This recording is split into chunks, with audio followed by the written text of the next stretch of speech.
All right, what's up, guys? This is Tom Taylor. That's JHK over there. This is the post-fight podcast. We're back in your lives on another beautiful Wednesday. This one will be a little bit brief, this podcast, just because Nick won't be able to join us this time. He's over in Bangkok covering One Championship Fight Night 9, which goes down this Saturday at Lumpini. So just because there's just two of us, there's not as many voices. We're going to keep it a little briefer. And also, admittedly, the card this Saturday is, shall we say, John, not exactly a home run to keep the baseball metaphors going. We were talking about baseball before the camera started running. I think that's safe to say, right? This card, John, is not it's not the best One Championship's ever done.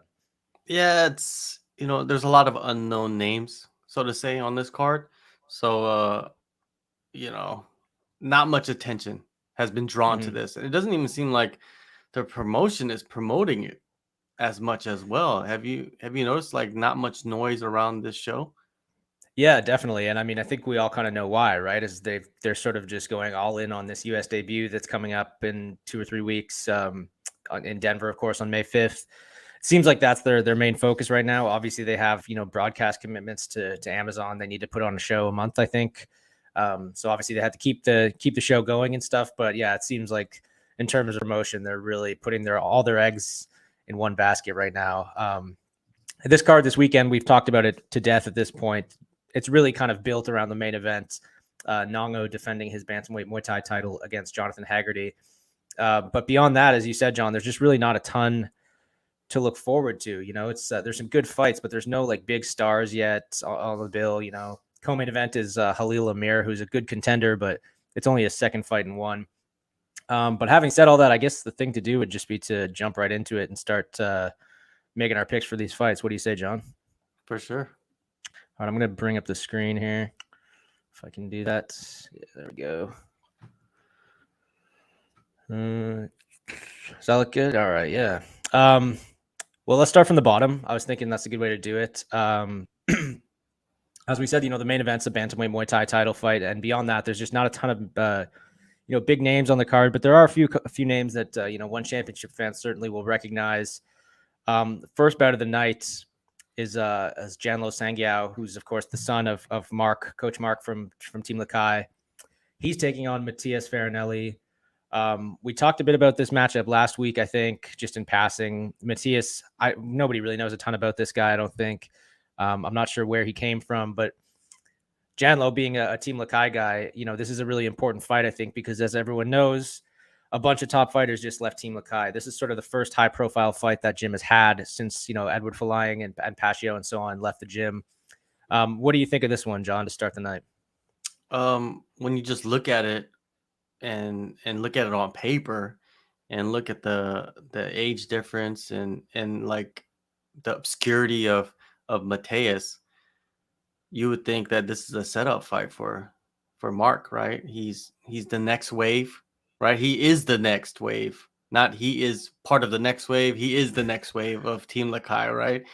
They're putting a lot of eggs in his basket, and he's the son of the famous coach that churned out 4 or 5 world champions in one championship. So I'm very interested to see how they build him up. But I think that's what this fight is to get him some experience, maybe get him a little a tougher opponent, a grittier opponent. I think this opponent is probably a little bit grittier.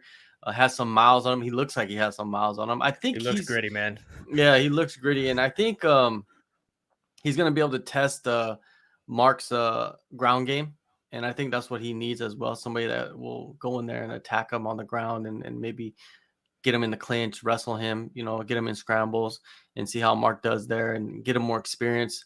I believe he's been training at Tiger Muay Thai, Mateus has. So we'll see if the team over there at Tiger has prepared him well. A lot of fighters, man, I've noticed in One Championship now have gone over to Tiger Muay Thai, even if they're from different countries, and prepared for, their fights in One Championship over there. I mean, because of course there's so many training partners and coaches and high level, right, at Tiger Muay Thai.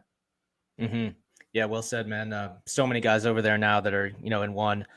This Sangiao fight, I mean, this is a weird one for me because there's no title on the line. Obviously, it's the first fight of the night. These guys are barely contenders in their division. They're brand new in their division. but it's in a way, it's I think maybe like one of the most important fights for Team Lakai in a long time because everyone's just left, and this is sort of their chance to prove, we still have fighters that are going to be winning fights in one. We still have, prospects. And not only that, it's the son of the coach, like you said. Like, do you feel like this is one of the more important fights for that gym in quite a while? Yeah, for sure. And going back to Mateus, man, he has a pretty interesting background. His background is Muay Thai, which is interesting, and Mm, he's from Argentina, which there's a lot of strikers, right? Wild strikers from Argentina, but he does have a brown belt in Brazilian Jiu-Jitsu. Yeah, man, I'm excited for this fight. Actually, I think this fight is going mhm, to be very, very interesting. I think they put it as the first fight of the night for a reason, just to kick it off with some fireworks. I think Mateus is going to go in there and test the young Mark. And mhm. yeah, it is a big fight. It is. Is he the only fighter on this card from Team Lakai? I think so, yeah. And obviously, they've got Stephen Lohman and stuff, but he doesn't even train at Team Lakai full time. I don't think, Mark Sangia Jr. here is like, I think, probably one of the more high profile fighters that Team Lakai has now. So he's got to win this one, right? I mean, it Yeah. seems so important. And I assume you had some info on Matthias in front of you there. You were spouting off facts about his background and stuff. He's a little bit older, right? He's like almost 40, I think. Yeah, he's 38 years old. He has his Okay. own gym. I mean, he's a Right. coach. He was part of the actually he was part of the Argentinian national team, and he fought multiple times in Thailand. So it's nothing new for him to come over to Bangkok and fight. He's been over here, fought in Muay Thai, high level. Man, I thought this was going to be a fight on the ground, but from looking at this, uh, you know, the reason why I thought it was going to be a fight on the ground because all his wins are by submission, but he has a Muay Thai Mhm. background, which is very odd, right? Like it's not It's kind of a good it's not sign. I mean, yeah, it's gonna be a yeah. test, man, and I'm excited to see if Mark could get past him, man. I don't know. I don't know who to favor in this fight, to be honest with you. Yeah, after talking about this for a minute, I think we're both kind of feeling like maybe this is a tougher matchup than we originally expected 5 minutes ago, right? Yeah. All right, well let's move on. Let's talk about Hansi Hao and Alza Tempao. Um, I don't know a ton about Alza Tempao except I think this is his second fight in one. Um, Obviously a Muay Thai fighter. Hansi Hao though, we've seen him fight around one for quite a while. He fought for the title once, if I'm not mistaken. A real experienced guy who's been in there with some of the best in the world. For me, this is just kind of like kind of an experience versus newcomer fight. One guy we know a lot about, one guy we know less about. I think I probably have to favor Hansi Hao in this one just because of his experience in one. But do you know anything about Aza Tempao? Have you like Yeah, spoken to any of when his you training look partners? at Or anything? his face and you look at his name, you're like, all right, this guy, he's from Asia somewhere, right? But actually he's not, he's from the States. He's Yeah, yeah, American, right? Which yeah. is completely a shock to me. Yeah, looking at it, I mean, like he comes from a karate background. I mean, I Right. think that's gonna be unique in the problems, I guess, so to say, that he's gonna pose for Han Ziao. But Han Ziao is so experienced, dude. Like he's fought some legit dudes and he's beat some legit dudes in one championship, man. Like I think it's a different story when you fight outside of the Super Series and you fight Hmm. outside of the rule set that they have, and then you come into the rule set that they have. You need a few fights. Some guys come in and do really well. I mean, they adjust real quick. But other guys, it takes them a couple of fights. Asa Tempao, man, he's definitely the underdog, like Yeah. a big underdog in this fight. But the thing is, with those small gloves, man, you could be a big ass underdog and you could come in and spark somebody. We've seen it so many times, dude, at the highest level, right? That's it, man. That's it. And I was looking, and Aza Tempao lost his debut to Mehdi Zatutu, I think retired in the summer. So I mean, this is kind of I don't think it's a must win for him. I don't think they're going to send him packing necessarily if he loses, but I mean, you want to become a contender, you have to start winning fights, right? So this is a pretty crucial fight for him, I'd say. And I think people are pretty high on this guy. Like I think, particularly in the States where he's from, he's sort of viewed as a guy who can maybe make some waves over here. But like you said, Hansi Hao is he's just been in there with everybody. I was just looking at his record. I'm trying to remember who he fought for I thought he fought someone for the title back in the day. Oh, he fought Nong-O for the title, I think. That's who Nong-O originally won the belt against the vacant title fight. Anyone in the comment that's watching, if I'm dead wrong about that, please correct me. But I think Han Zihao was in there with Nong-O several years ago fighting for the vacant title, which just speaks to his experience, right? Like, it's just night and day experience levels in this fight. Oh man, this dude, he's pretty much been with one championship since the Super Series started, man. It's like 2018. And he also fought Mehdi Zatao and Yeah, right. lost by a split decision. That's what you call fighting math. It doesn't really make sense, but yeah, Asa Tempao, definitely the underdog. Yeah, definitely, man. I think it's a must win for him. As I said, I don't think they're going to send him packing or anything, but yeah, I mean, I feel like he's he's got to win this one if he wants to be taken seriously as a contender in this division, because this division, the bantamweight division in one championship, is crowded, right? And if Nong-O wins his fight, go ahead. Sorry. Well, the thing is, like, we just talked about the experience difference, right? Like, this guy, Asa Tempao, has one fight in the Super Series, and Han Zihao has like 10 fights. Like, I don't understand the logic behind that matchmaking. It's not like Hans Zihao has like a 4-fight losing streak or 5-fight losing streak or even a 3-fight losing streak. You know what I mean? Like, he's been consistently fighting the best guys and winning, losing, and then you put him against like it's almost like, are we sending a lamb out to slaughter in this fight to just kind of push up Han Zihao? You think that could be a possibility?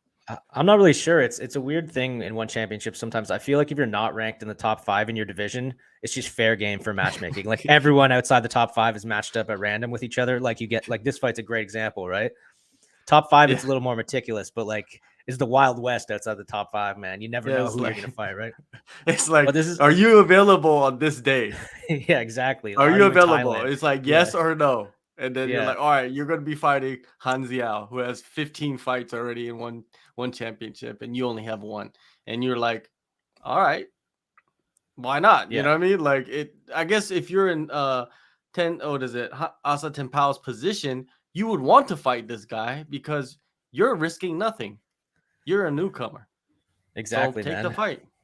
Yeah, and if he wins this one, if he pulls it off, that's a huge statement, right? And as I was going to say is, right now, the Bantamweight Muay Thai division, there's great fighters, but Nong-O has already beat a lot of them. So there's sort of this opportunity for these up-and-coming fighters to really kind of assert themselves and potentially earn a shot at him, fairly quickly, just because he's already beaten everyone else. So a guy like Asa Tempao can come in, if he knocks out Han Zihao or something, obviously he'll have to win some more fights to get a title shot, but it's a good start, I would say.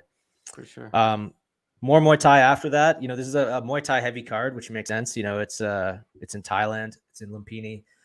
Dennis Purich is fighting Jacob Smith in the next fight at Flyweight. Jacob Smith, I believe, was supposed to fight maybe Ferrari Fairtex or Black Panther. I can't remember which one of them it was, but was supposed to fight somebody else. I think Black Panther, maybe. Yeah, Black Panther. And Dennis Purich, who's, I think, what does it say, Bosnian Canadian? Yeah. He stepped in. I believe he must have been in Thailand because he stepped in on like 2 weeks' notice or something. He's looked okay in one. I think he won his debut. But Jacob Smith, as we know, much more experienced, I think, on the big stage. Fought Rodtang, I think less than a year ago. Didn't go his way, but that's an experience that you can't really put a price on. For me, this should be a pretty easy one for Jacob Smith, who I think is just kind of a more proven, more experienced fighter. Yeah, and he also comes from, Bad Company, which is a phenomenal team. Liam Harrison. Shout out to Liam Harrison. He's killing it right now with this podcast. Yeah, and, man. His social media, man. And I've interviewed Liam. Have you interviewed Liam in the past? I have. Yeah, he's awesome. Man, I love he's interviewing cool. him. Yeah. Like, he's one of the coolest dudes you'll ever speak to. Like, humble. You know what I mean? Like, from what he has accomplished, you know what I mean? Like, and he's a phenomenal coach, man. The videos that he puts out, and he's always been a killer, right? But yeah, Jacob Smith, he's like, we just talked about a guy that's a massive favorite. Jacob Smith on this fight, he's the massive favorite, right? He comes from a great background. His debut was against Rodtang, right? And Rodtang couldn't put him away. You know what I mean? Rodtang couldn't put him away. They went 3 rounds. Rodtang won the fight, but he couldn't put him away. Yeah, I think he's a major threat. I think he's gonna build himself back up. I think he has that type of talent. He's gonna build himself back up and get a title shot eventually. Again, this is just the first fight.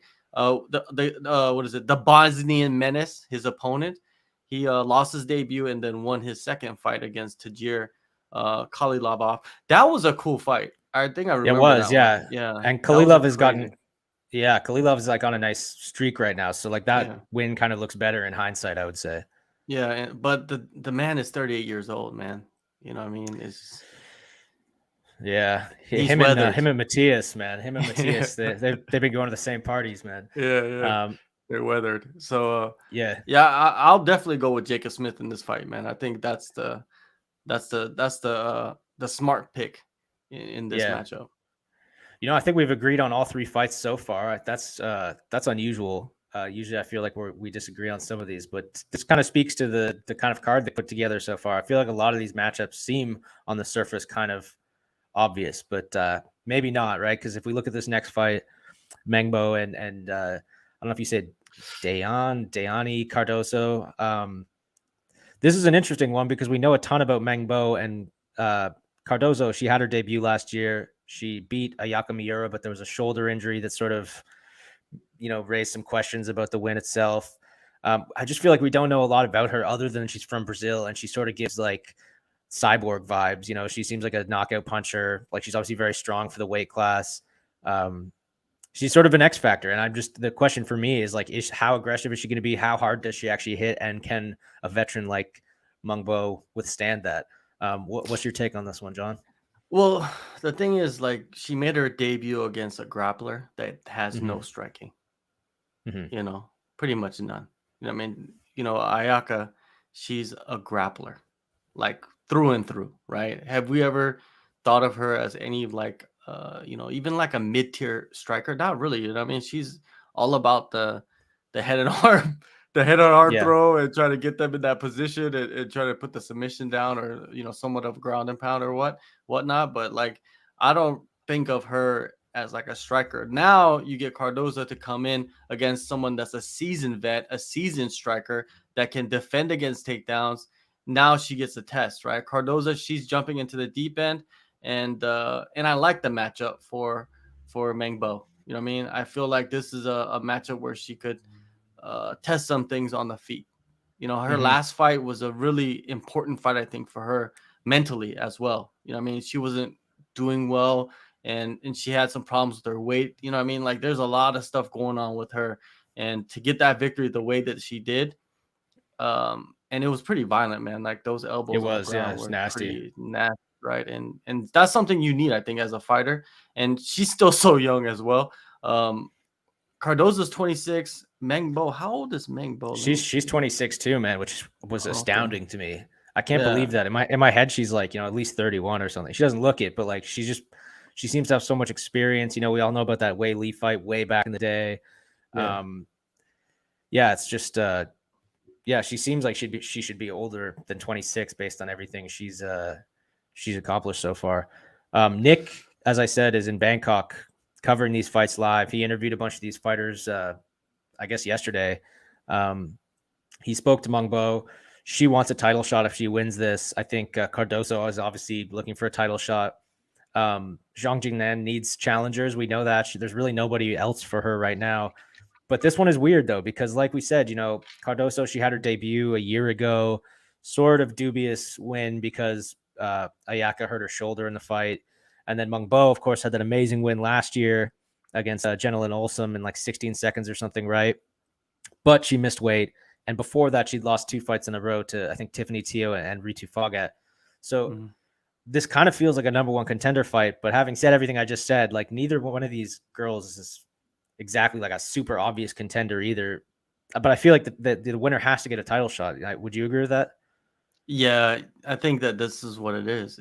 I think that, whoever wins this, I think more on Mengbo's side, since, Cardoza is coming off the victory against Ayaka, and Ayaka was kind of being pushed to maybe fight for a title eventually, and then that was derailed by Cardoza. Cardoza comes in against Mengbo. If Cardoza beats Mengbo, finishes Mengbo, I think they push her because Mm-hmm. she just knocked off back-to-back fighters that they would like to have fight Zhang Jingnan, right? And I don't mind it, man, because there's not much there, right? There's not much there, and Mengbo, man, where is she training for this? Like, I think she's just been training back in China for this fight, Yeah, I right? think she mentioned that to Nick. I can't remember what she said. She doesn't have George Hickman with her though for this one. It's just Wu Yanan that she's got with her in Thailand. So I think her situation's changed a bit. Yeah, she's trained back at home basically Mm-hmm. with her actually original gym, right? She's kind of like a Ronin in a way where she just goes around and trains, but this time she was training back in China. Let's see what happens, man. Maybe that might have been good for her to be back with her original coaches. Mm-hmm. And you know the flight from Brazil, if Cardozo's traveling from Brazil, I have no idea. I don't even know where she trains.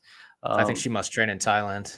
Yeah. yeah, she has to, right? But I don't even know if she does or not because I haven't heard anything from anybody I know that's coaching or anything like that. Because there's not Mm-hmm. many gyms in Thailand that have MMA programs, right? You Right. know, Right. That's a good it's point. harder to find somebody that's like a Muay Thai fighter to find out where they're training in Thailand because there's so many Muay Thai gyms. But MMA wise, it's pretty easy. So yeah, I don't know. I wouldn't be surprised if Cardozo goes in there and gets a knockout as well. I mean, because she's Like such a mystery.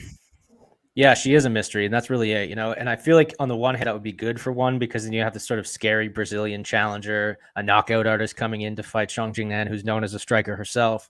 But then on the other hand, if Meng Bo wins, especially if she wins impressively, then you have this sort of China versus China title fight between two really experienced fighters. That could be a really big deal, especially if one does plan on getting back into China soon, which I think is kind of up in the air. But yeah, I mean, this is an important fight, and I would say outside of the main event, probably the one I'm kind of most interested in, which is really not saying much about this card. But other than the main events, it might be the best one. Yeah. Yeah. All right. Well, let's roll on. No disrespect to those women, of course, or any fighters on this card. They're all great fighters. I just feel like one could have done a little bit more to make this one a bit deeper. And I know I'm not the only one that feels that way. Yeah. Izzy, you know him, right? He's you said he's one of Rob Whitaker's boys or something. Yeah, he's like one of Rob Whitaker's main training partners for the past, I don't even Right. know how many years. Yeah, I've interviewed him in the past when he was on the regional scene in Australia. The boy has knockout power. He's heavy-handed. He actually was signed to the UFC and for some reason never fought for them. And now he signed to one championship, which is very, very odd how that worked out. He lost his debut against Ulu. Trying to remember who. Right. Yeah. Yeah. Ulu. That's a I think tough how you tough say it. fight for a debut. Yeah. Though. That guy's pretty good, man. Yeah, but I think maybe he just needed to get his footing Mm-hmm. in one championship, and this fight against Da Silva. I'm not. Is he making his debut? No, he's fought twice already. Oh, okay. Now I remember him. He fought Jin Tae Ho and got the submission in the second round, and he lost by knockout to Kadestam in his debut. So this dude, Yeah, Da Silva, he's seasoned, man. He's seasoned. he is, man. And Kadestam, that's a tough debut, man. I think It that is. wasn't a title fight, but that's still a tough debut. Yeah, he lost by knockout, but damn, Yeah, both of he's these had a guys, man. decent schedule. I think this will be the fight of the night. It seems like it could be, yeah. Yeah, I think these guys both can bang, and then you know, you notice that what's his name, De Silva, he can take it to the ground and submit you. But I would favor 50 Kefu in this fight, though. I think 50 Kefu will be able to, like, he fights kind of like Rob Whitaker. Mm-hmm. So yeah, I remember his last fight. He looked good, and it's like it's hard not to roll with somebody who trains with Rob. That's just. I feel like Rob's such a great fighter that sort of rubs off on you. It's infectious if you're around people like that. It makes you better. I don't know who De Silva trains with, but he's obviously good. But I feel like if we're looking at like upside and raw potential, it's got to be Izzy in this one for me. And we didn't make a pick for Meng Bo and Cardozo. Who you got in that one? Oh, I'm taking Meng Bo, man. Okay, me too. And then how about this one? While we're on it, I'm taking 50 Kefu. Okay, right. All right, Docs.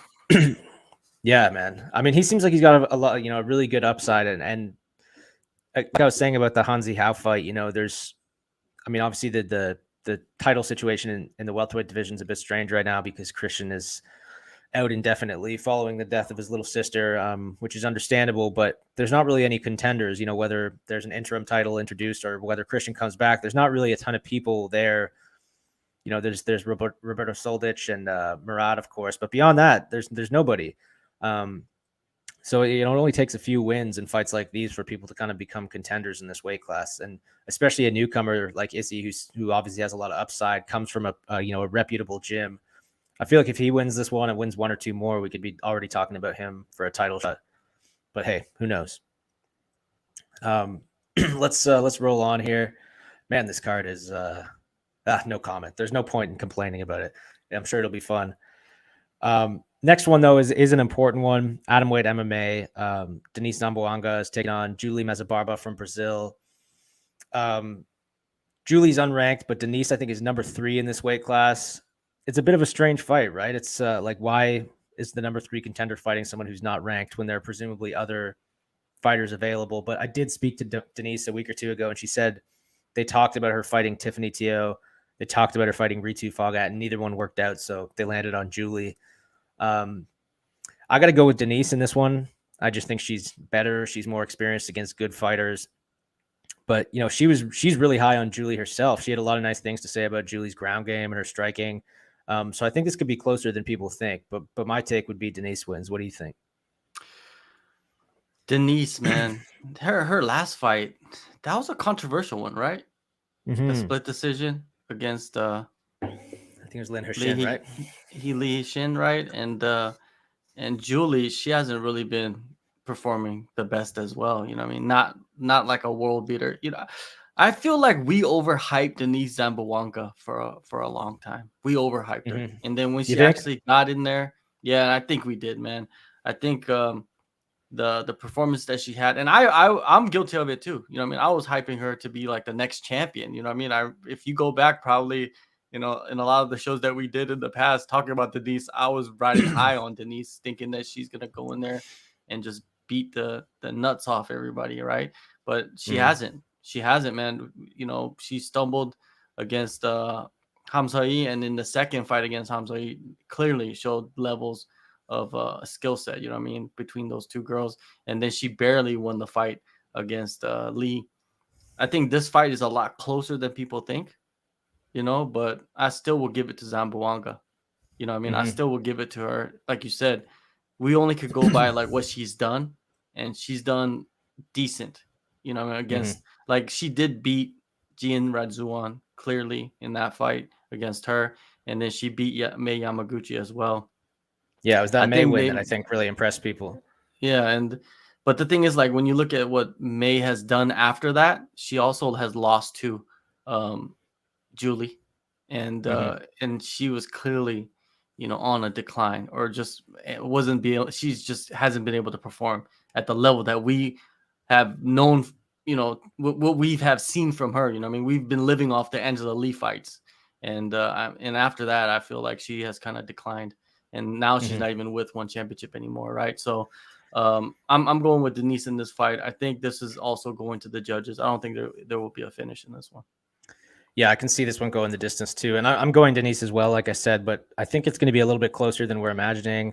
I'm seeing some Denise hate in the comments. I'll bring up some comments now, guys. I see all these comments you're putting up. I mean, if they're nice, I'll put them on the screen. Don't just like randomly talk crap about the fighters. It's totally pointless. I mean, you're allowed to criticize them, but you don't need to like call them names and stuff. It's just really not even productive at all. So try to be nice to the fighters. There's no sport without the fighters. But yeah, it seems like people are not sold on Denise Zamboanga, and that's fair. She is young. She is fairly unproven, but she has looked fairly good in some of her fights too. And this, I would say, is an opportunity for her to really prove some people wrong. Perhaps like this guy, Jaden, who obviously doesn't like her. But yeah, guys. Yeah. Women's MMA is funny, man. Women's MMA is man. like, you don't know why people hate certain fighters. You just don't know why, right? But I don't know. I don't know if it was a good idea for Denise has always been in a unstable training environment. You know what I mean? Like she's always like, she was at Fairtex, then she was at Morocco Force, and then now she's back at home with her brother and I think her fiance, right? I think her fiance is a fighter as well. Drex and Fritz, yeah. Yeah. So hopefully now she's found a stable training environment where now she could settle with some coaches, not have Hmm. drama surrounding her. Because I guarantee you, when you're in like new environments, the reason why you leave is there's got to be some kind of drama going on, right? You just don't leave. And your brother was actually even with you at one of the camps, right? I think at both camps. So Hmm. I hope she's found a great place for herself and stable, and maybe now she can build up on her skill set. Because man, the Atomweight division is super young, man. Like she's only 26 as well. You know what I Hmm. mean? Like she's not old at all. So hopefully, you know what I mean, she could get stable. Julie as well, you know what I mean? Let's see what Julie can do in this fight. Does she look better than she did in the past, or is she just as good as what we thought? You know what I mean? Because I thought Julie was gonna come in here and do much better than she has, and Hmm. she hasn't. So this is a Yes. this is a prove yourself fight basically. But I'm gonna give the edge to Zambawanga decision. Yeah, it's sort of a prove yourself fight for both of them. Like Julie just can show us that she's better than we thought, and Denise kind of can back up some of the hype that surrounded her earlier. She's lost some of that shine because of the recent losses to Hamsohi and stuff. But yeah, this is a big fight, and I think if Denise wins, obviously Stamp and Hamsohi are sort of the top contenders for the title, whether it's an interim belt or Angela returning. But if Denise wins this, she'll be on a 2-fight streak. She's not going to be far off herself, right? One more win after this, I would Yeah. say she'll be in title contention. She Let's move on. All right, Let me sorry, just go say ahead. one Say last more. thing about her. Yeah. She did get pieced up by Hamzai, but Hamzai didn't finish her. You know what I mean? Like she beat her up, outclassed her, all of that stuff. But like I said, she's only 26, man. You got to give her some time. You can't just Hmm. think that she's not going to become an elite fighter, right? So please Hmm. remember that. Even Julie as Hmm. well. Yeah, I mean, and nobody here is saying that Denise is better than Angela or that she would go into the UFC and whoop everybody there or anything. But she's not a bad fighter. She's doing her best. She's training hard. She's got a pretty solid team around her now, and I think she has the tools to make some waves in this division, certainly, which may speak to the quality of fighters in the division. But that's a fact. I think she can.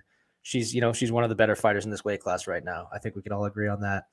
And I've seen a lot of comments towards this person, Mary F, who was asking about the weigh-ins and why they're not public. They are public now. We cover them every time. I've been there myself, covering them live several times in the building with the urine tests. Yeah, I've seen it happen. It's very public. Nick will be there tomorrow. So that has changed, Mary. Just for the record, they do let media now into the weigh-ins at 1. Just for the record. Let's move on though. Next fight, Felipe Lobo. He was supposed to fight Ferrari Fairtex. Ferrari wasn't able to make it, so Samapet steps in.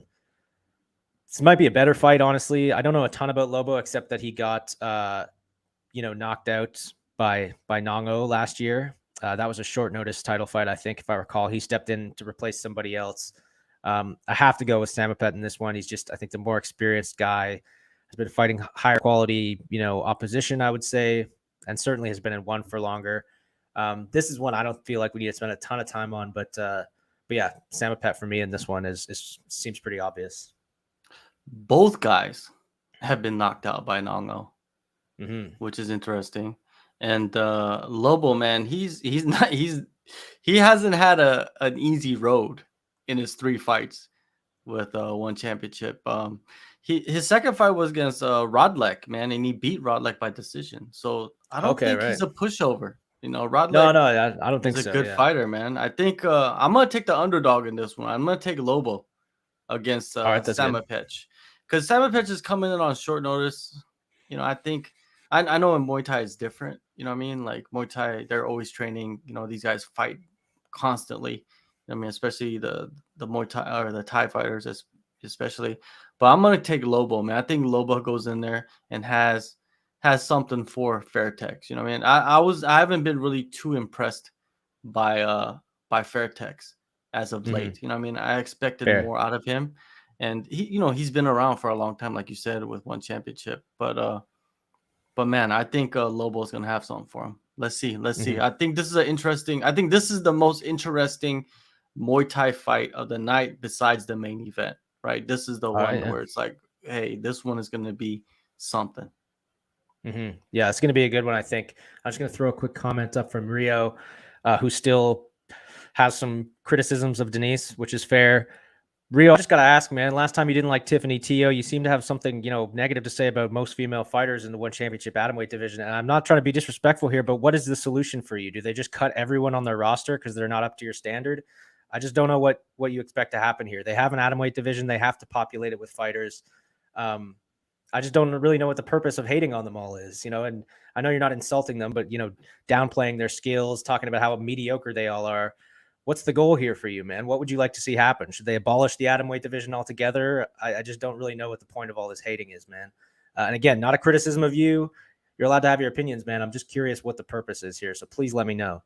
There's a lot of fighters, man, throughout the years that have like middled, you know what I mean? That have been called gatekeepers and journeymen. And then eventually they hit another gear, and they're not even as young as Denise.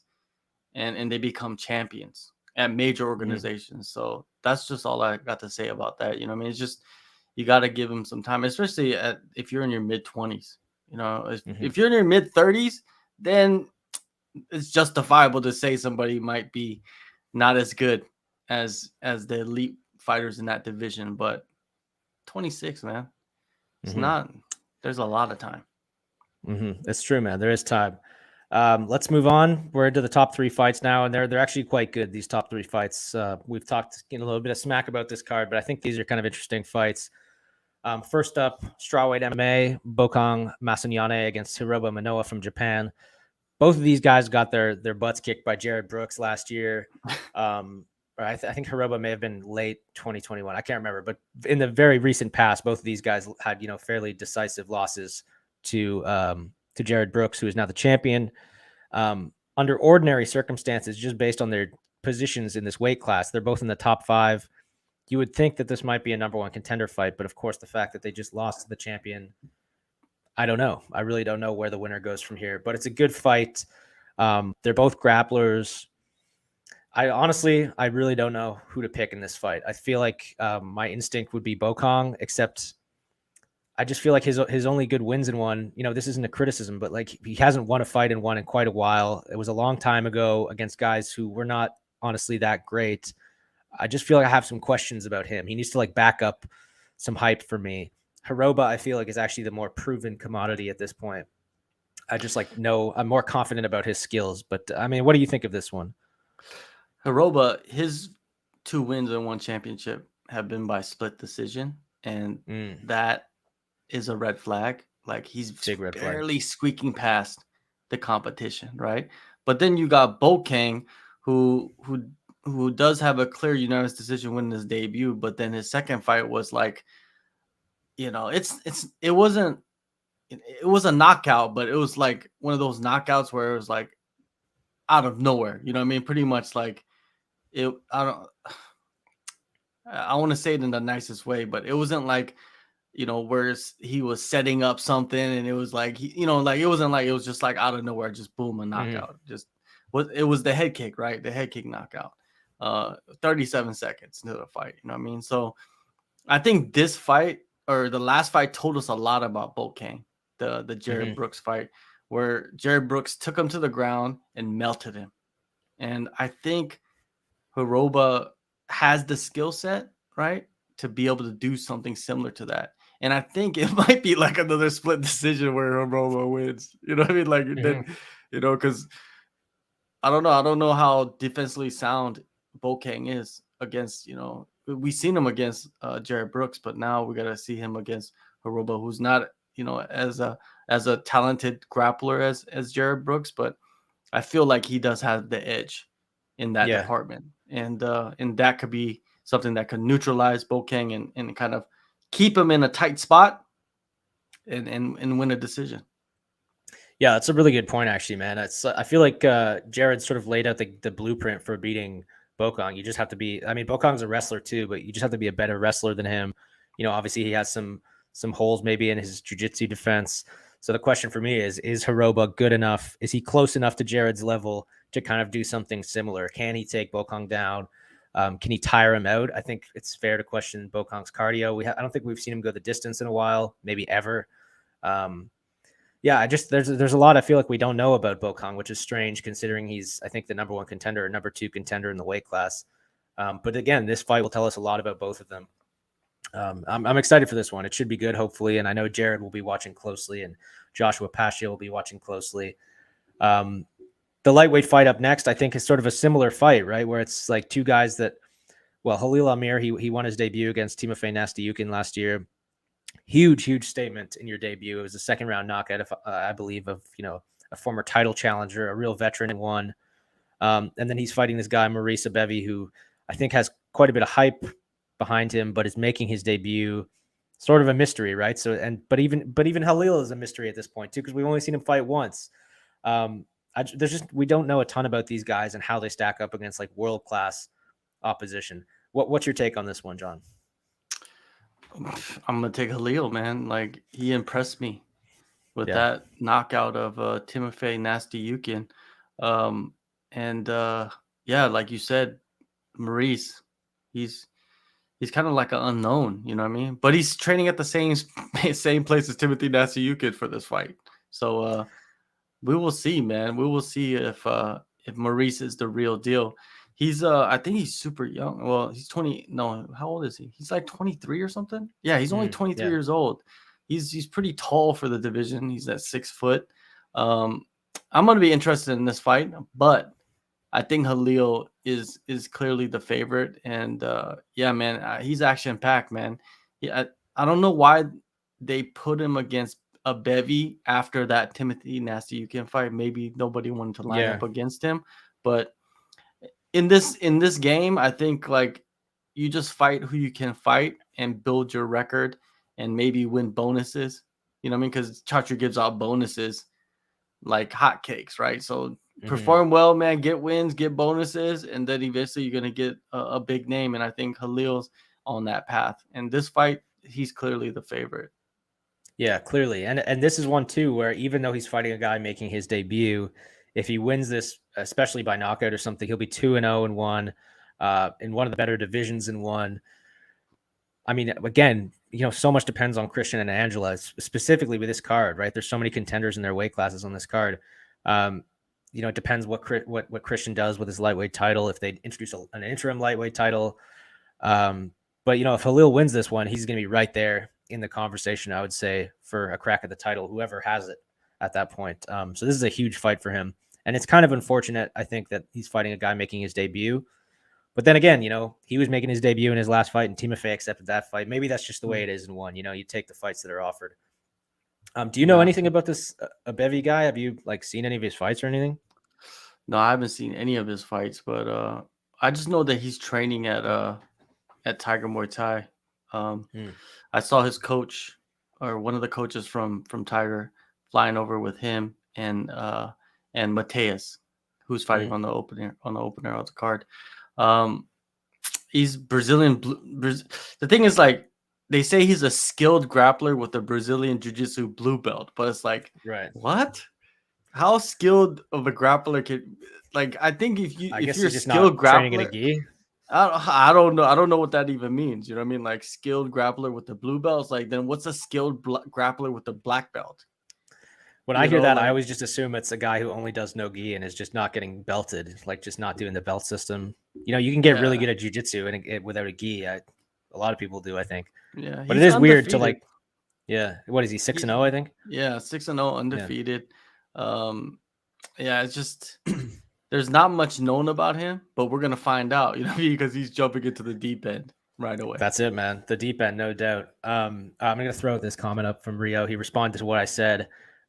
Good response. He says combine the Atomweight and Strawweight divisions. I feel like that's kind of obvious. I don't know why one hasn't done that yet. I mean, I don't think they will, to be honest, because they have 2 weight classes now and they need champions and title fights to promote and stuff. But I think that would have been a better place to start. Just group all of these into one weight class. You would have had smaller women fighting bigger women, but at least it would have been like a pretty stacked weight class. Thank you for the response, Rio. That was a good, thoughtful response. I get what you're saying, man. Let's move on to the main event. The fight we're all really talking about with this card, let's be honest. Everything else is sort of just an appetizer. Nong-O defending his title, I think, for the 8th time, which is insane, against Jonathan Haggerty. Nong-O is, at this point, I think with 7 defenses. I think that's tied for the record for most consecutive title defenses in one. He's tied with Shang Jingnan and Bibiano Fernandez, who of course doesn't have the title anymore, but he's one of one's greatest champions. And, we talk about how he's a pound for pound Muay Thai fighter and all this, which is true, but just in terms of his impact in one of the most accomplished champions in this promotion, which is saying something because he retired a few years ago. He didn't plan on fighting anymore, and he came back and has now gone on this incredible run against some really high level guys. The next of which will be the former flyweight champion, Jonathan Haggerty. I'm seeing lots of comments about this in the comments section. I'll throw some up in a minute, guys. But first, I want to go to John, of course. John, what's the story on this one, man? Does Haggerty have a chance here? I think he does, man. He has age in his favor, right? He's 10 years younger than Nong-O. Is Nong-O the one that Chatri doesn't like?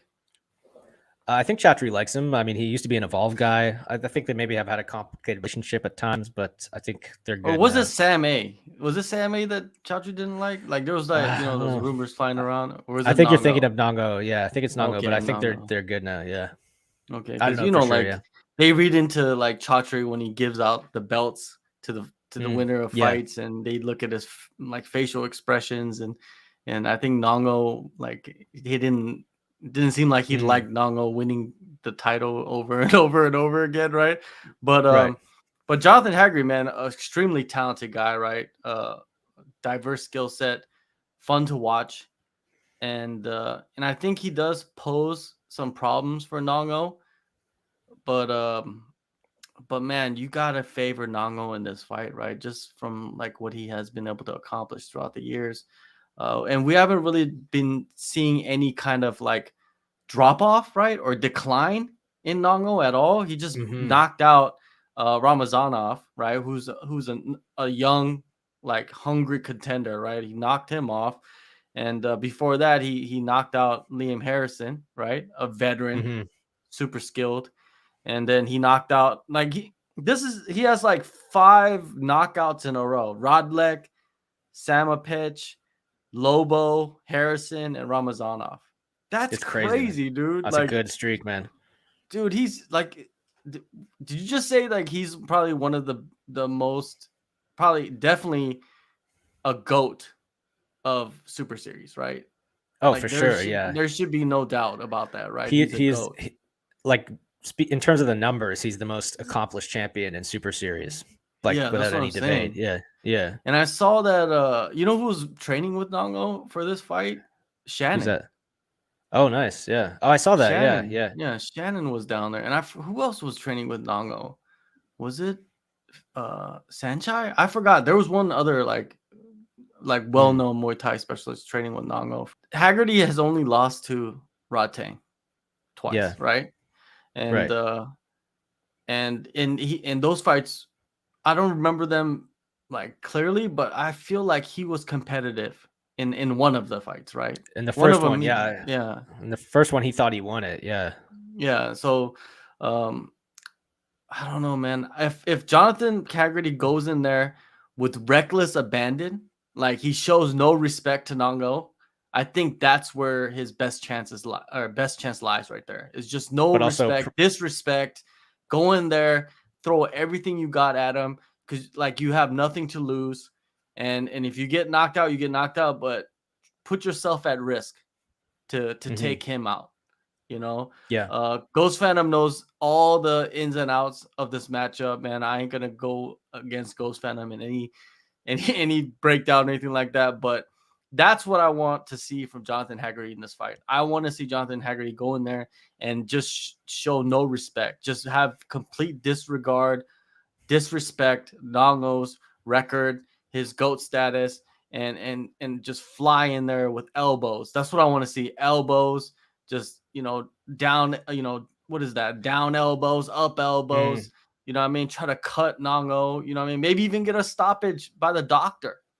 Maybe you could slice him up real bad. You know what I mean? Because some of those elbows are going to land, and I think he might even have the speed advantage as well, Jonathan Haggerty. So yeah. What do you think, Ghost Phantom? Do you think he has a speed advantage? You would know better than me. I think he does. If he does, he could fly in with those elbows, crazy leg kicks, combinations. Yeah, man, this is an exciting fight, man. I don't understand It like is, why man. more people are not talking about this fight, because Jonathan Haggerty is the guy that can go in there and show that disrespect. Not even show disrespect, show no respect to Nong-O. Hmm. But Nong-O, man, he's just that quiet assassin, right? He just like I don't think I've ever heard him talk. You know, Yeah, to be honest I with watched his you. interview with Nick. It was very it was weird to hear his voice. Yeah. Yes, it's just Doggo is Doggo, man. Like, I'm to be honest with you, he should be more famous than Rodtang. He I'm gonna should, put that yeah. out there. He That's a should good be more take, man. famous than Rodtang, but he's Yeah. not. I don't know why. You know what I mean? I It's think he's because a humble one guy, I championship think, doesn't push quiet. him. They Yeah, don't push him like Rodtang. You know what I mean? that's Like, true. I wish they would push him more.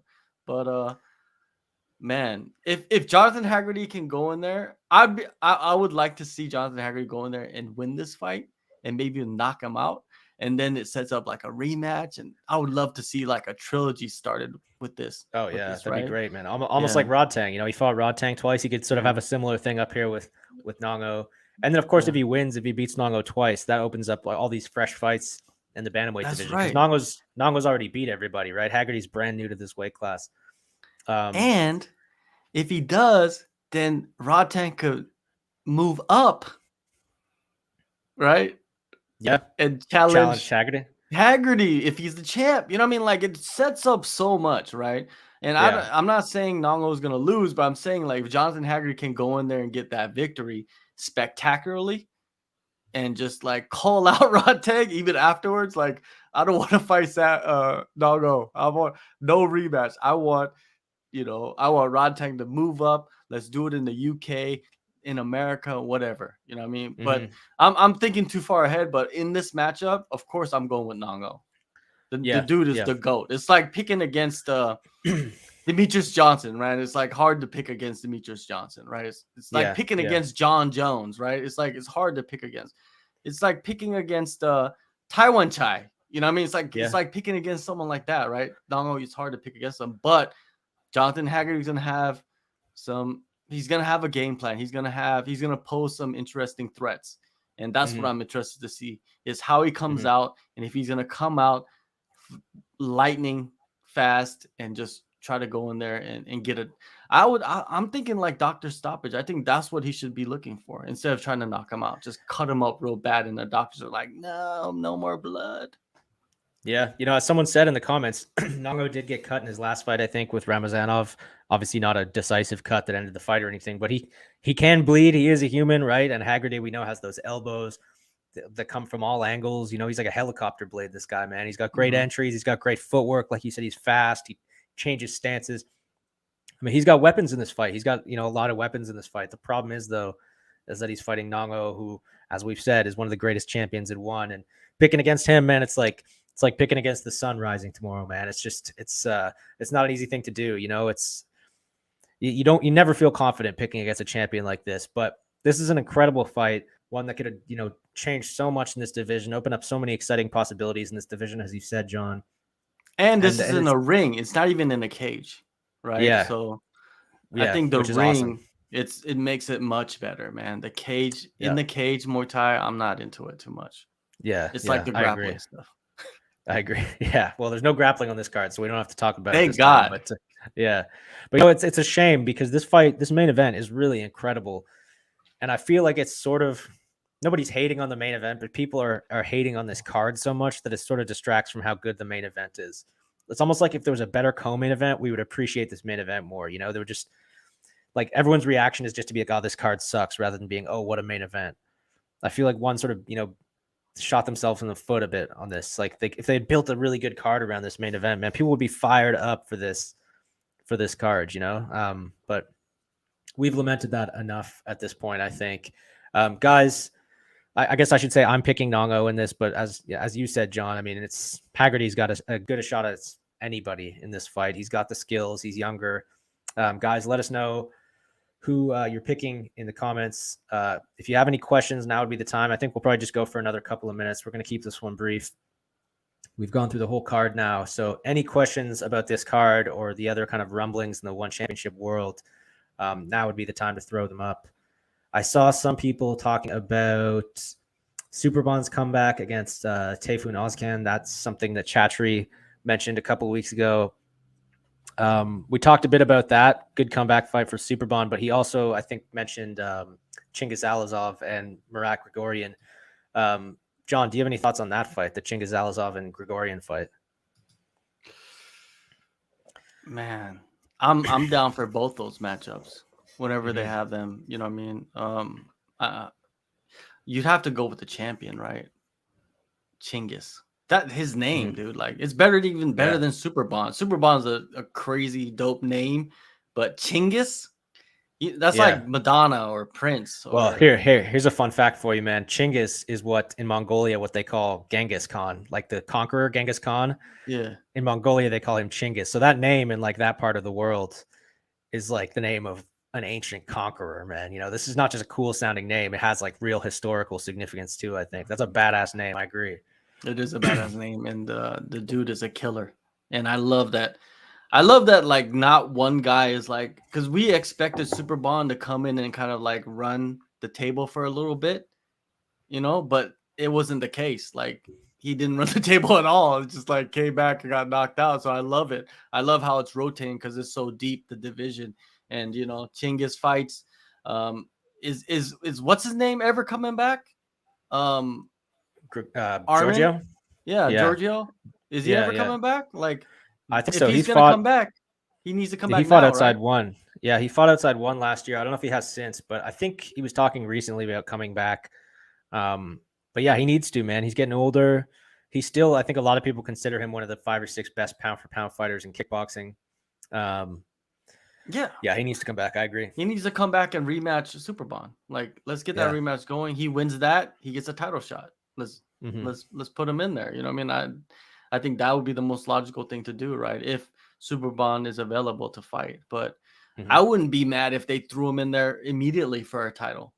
You know, just off his name. Yeah. You know, just off his name, you know, and what he's accomplished. But yeah, man, that division is hyped. Like it's crazy. It's gonna be rolling for a while, man. It's gonna be fun, and they're only gonna add more talent. I'm just gonna throw up a few more questions here.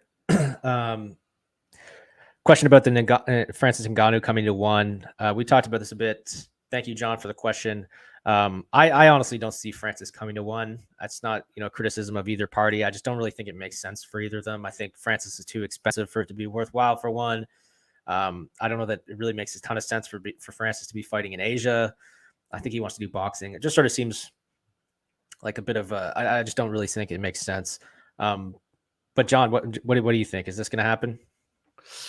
The thing is, I think one championship, and if I'm completely off base, just let me know. I think one championship is in a rebuilding phase a little bit right now, to be honest with you, right? And I don't see them, you know, and we've done a couple podcasts in the past about, and I probably, if you go back and clip me up, I've probably been hyping Francis Ngannou to come to one championship and all the reasons why it would be great, and it would be great.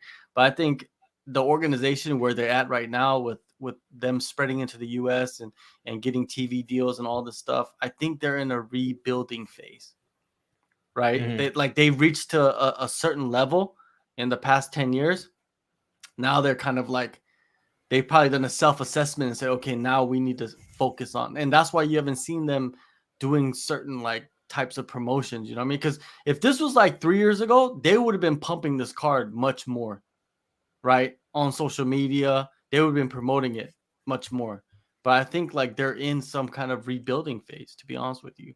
So with Francis Ngannou, I think he outpriced himself, dude, like with a lot of these organizations.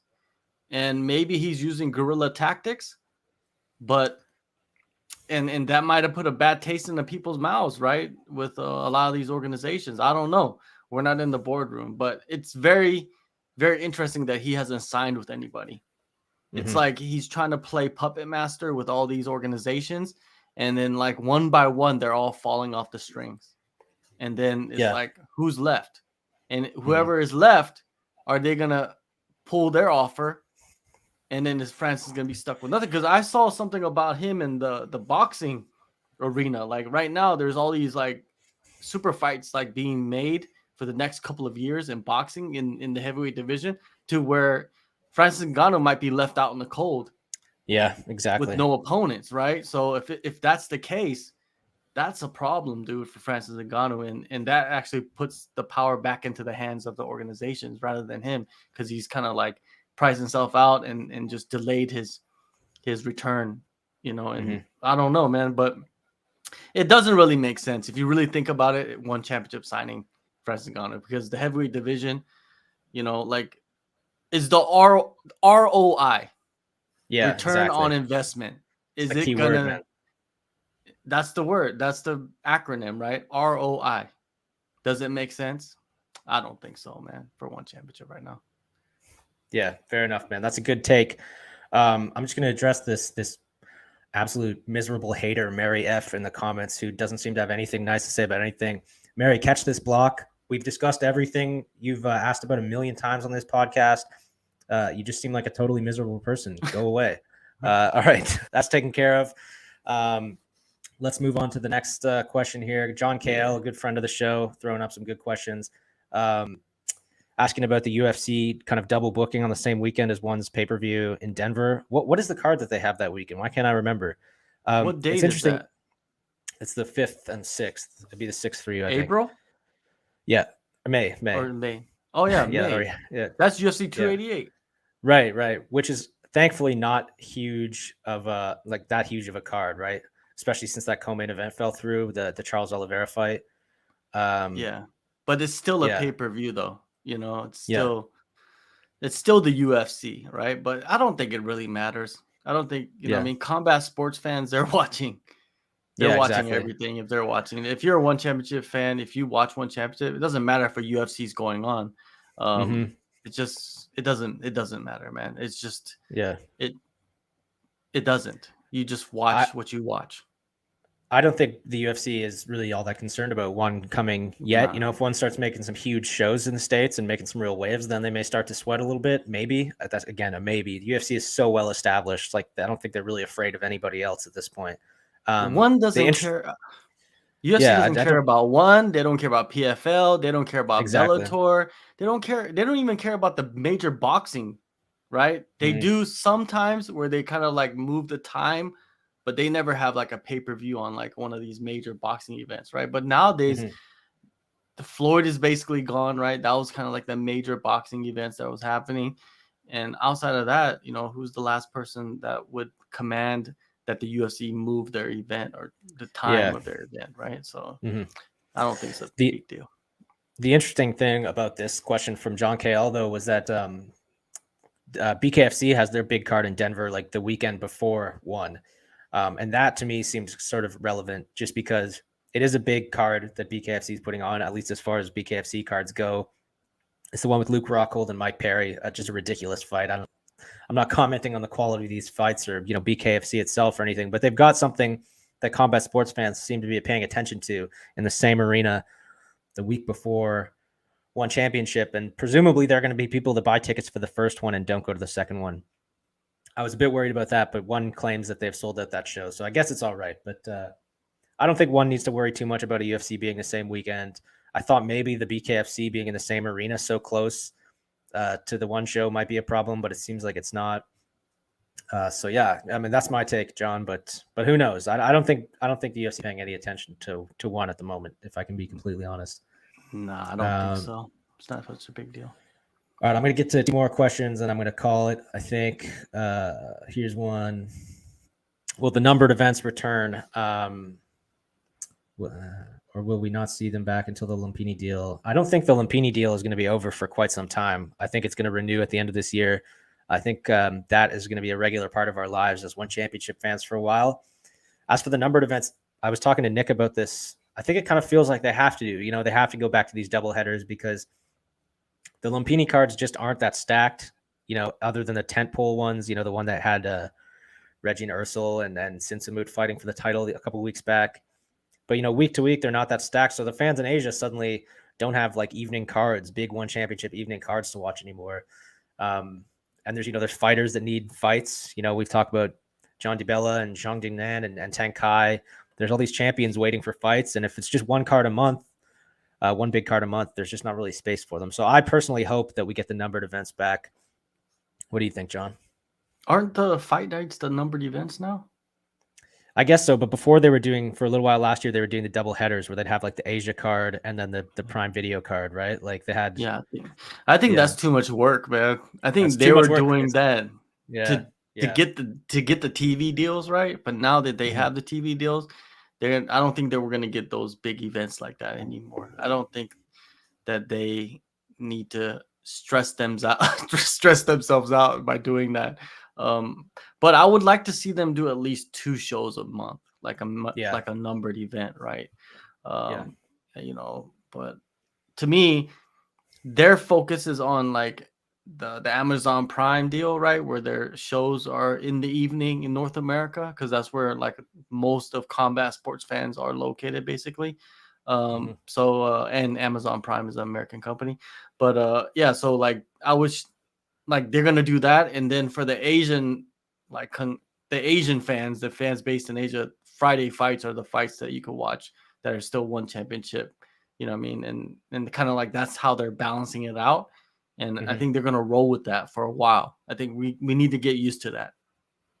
Yeah, and as EcoKind said, this is the plan. They're going to start doing these tentpole Lumpini cards, and I think that's a good idea, right? Because there are big fights that can be made for Asian fans that don't make sense for the Prime Video cards. I think this is a good way to do it. Have some big Lumpini shows once, twice a month, and then yeah, follow up from City Life Project here. The numbered events, I think the last one was 164 in December. So I don't know if they're going to resume in that format. I kind of don't think so, but hopefully these Lumpini cards get more stacked or something, so that we get a little more, high quality combat sports action from one championship outside of these Prime Video cards. Let's wrap it up with this, John. One question from everyone's favorite uncle here. He hopes one signs more Koreans. Soyil Kim had a good fight a few weeks ago in Lumpini. Are there a bunch of Koreans sort of chomping at the bit, looking for big opportunities that you think one should sign? I'm pretty sure there are. You know, what I mean, it's just I think Koreans they're like more in the developmental stage, and now with Road to UFC going on, a lot of the Koreans that are prospects they're looking at that Mm-hmm. more than they're of course they're gonna go to the organization that fits them best, and that's why you've seen like what's his name, what's it, Kwon Won and his teammate signed one championship. You've seen what is it, man, I forgot their names, the lightweight champ, the former lightweight champ, what was his name? Okrayun? Yeah, oh, great reunion. Yeah, like guys like that, those guys, they know one championship is more of a better fit for them. They sign with them rather than chasing their Mm-hmm. dreams with the UFC or whatever. But there's a lot of talk about that Road to UFC stuff going on, and it's like like Korean MMA is kind of like in a rebuilding phase. There's no like one major promotion. A lot of the fighters that were vets, they're kind of all retiring and not fighting anymore. So you got a lot of prospects coming up. So we gotta wait, man, to see like who can kind of like rise to the top in Korea, so to say. That's why you don't really see the UFC signing Korean fighters as well. I mean, that's why they're Right. doing these tournaments to find the Asian prospects. So Mm-hmm. but I from what I heard, this is what I heard, is that one championship is not interested in signing Korean fighters Oh, at this wow. time. But they do have plans, we've heard, to go to Seoul at some point in the fairly near future. Hopefully. They've I been saying this believe for a it. while. Yeah, I don't I hope believe it it. happens, though. And if it does Yeah, happen, then they've got to sign some Korean fighters, of course. So, hopefully that happens. I think that's something we'd all like to see. for sure, for Um, sure. All right, dudes. Well, it was a pleasure. As always, I think we're going to call it there. As I said, the card this weekend is not exactly, a home run, I think was the metaphor I used at the beginning. But certainly some fights to look forward to. Of course, that main event is the main one there. I'm going to take that off the screen. Thank you, everyone, for joining us. If you haven't yet, please like and subscribe. John, let's wrap it up with this, man. Where can we find your work? What do you got going on? Where can people find you? You can find me on Twitter at JHK MMA, and go over to my channel, my other channel, the All Star, and subscribe to that channel for all my interviews. I do quite a few interviews with fighters from all the major promotions, and download the All Star app. It's If you go over to the channel, you can find a link and download that. And then you can make picks on there for fights, which is fun. So yeah, you just find me over there, and yeah, follow me on Twitter. Basically it. Yeah, follow the All-Star, follow JHK. Great outfit and a great reporter. One of the hardest working guys in MMA. This guy that's joining me today, guys. John, I thank you for the time. Great chatting with you as always, man. Everybody, thank you for watching, and we'll catch up with you after the fights this weekend.